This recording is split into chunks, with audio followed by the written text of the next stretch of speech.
श्रीराम समर्थ. श्रोते हो, आपण ऐकत आहात श्री गोंदवलेकर महाराज यांचे प्रवचन. नामाकरिताच नाम घ्यावे. नाम हे निसरड्यासारखे आहे. निसरड्यावर गवत वाढत नाही आणि त्याच्यावर पाय पडला तर घसरतो. त्याप्रमाणे नाम आपल्यावर उपाधी ठरू देत नाही. त्याला कोणत्याही उपकरणाची गरज लागत नाही. रोगी निरोगी, विद्वान अडाणी, श्रीमंत गरीब, लहान थोर, स्त्री पुरुष, जात गोत यापैकी कोणतीही गोष्ट असली तरी अडत नाही, नसली तरीही अडत नाही. नामाशिवाय दुसऱ्या कोणत्याही साधनाला शक्ती, बळ, पैसा वगैरे कोणत्या तरी गोष्टीची मदत लागते.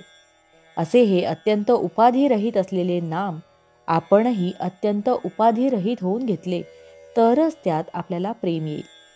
आपण उपाधिरहित होणे म्हणजे नाम हे केवळ नामाकरिताच, स्वतःच्या कल्याणाकरिताच घेणे, जगातल्या दुसऱ्या कशाही करिता न घेणे.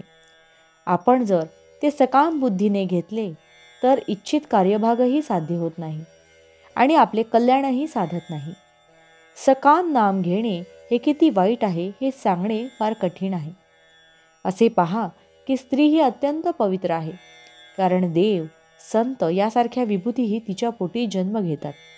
अशा स्त्रियांना पळवून नेऊन अनितीने वागायला भाग पाडून त्यावर पैसे मिळवण्याचा धंदा काही लोक करतात. ही किती निंद्य गोष्ट आहे बरे. पण सकाम नाम घेणे ही गोष्ट त्याच्याही पेक्षा कितीतरी पटीने अधिक निंद्य आहे. म्हणून नाम हे नामाकरिताच घ्यावे. त्याचा संबंध आपल्या इच्छा अपेक्षांशी ठेवू नये. नामाकरिता नाम घेतल्याने मन आपोआप अंतर्मुख होऊन जाते. नामाच्या साह्याने मन अंतर्मुख केल्यावर आनंद सापडतो. आपल्या हृदयातच तो सापडतो. आपण 3 गोष्टींकडे कटाक्षाने लक्ष द्यावे. आचरण अगदी शुद्ध ठेवावे. दुसरी, नामाला कधीही सोडू नये. आणि तिसरी, माझा सांभाळ करणारा कोणीतरी म्हणजे सद्गुरू आहे ही जाणीव जागृत ठेवावी.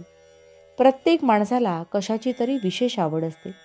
त्या आवडीमध्ये राहावे आणि त्या जबरीने नाम घ्यावे. आत्मज्ञान व्हावे म्हणून त्याच्या मागे लागले तर ते लवकर होत नाही. भगवंताकडे लक्ष लागले म्हणजे ते आपोआप होते. भगवंताचे नाम घेणे हे ज्ञान होण्याचेच लक्षण आहे. उत्तम वस्तू नेहमी थोडीच असते. श्रीखंडामध्ये चक्का आणि साखर कितीतरी असते, पण केशर किती थोडे घालावे लागते. तसे भगवंताच्या नामाचे आहे. रोज थोडे पण अगदी मनापासून आणि मोबदल्याची अपेक्षा न करता नाम घ्यावे. ते फार काम करेल.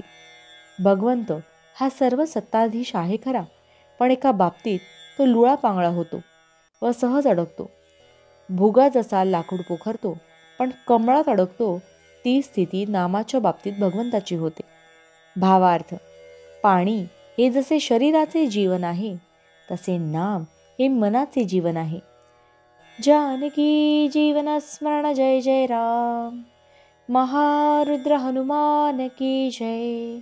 समर्थ रामदास स्वामी महाराज की जय. सब संतन की जय. श्री अनंत कोटि ब्रह्मांड नायक राजाधिराज सच्चिदानंद सद्गुरु श्री ब्रह्म चैतन्य महाराज की जय. जय जय रघुवीर समर्थ. आता आपण 13 वेळा नामस्मरण करूया. श्रीराम जय राम जय जय राम. श्रीराम जय राम जय जय राम. श्रीराम जय राम जय जय राम. श्रीराम जय राम जय जय राम. श्रीराम जय राम जय जय राम. श्रीराम जय राम जय जय राम. श्रीराम जय राम जय जय राम. श्रीराम जय राम जय जय राम. श्रीराम जय राम जय जय राम. श्रीराम जय राम जय जय राम. श्रीराम जय राम जय जय राम. श्रीराम जय राम जय जय राम. श्रीराम जय राम जय जय राम. जय श्रीराम.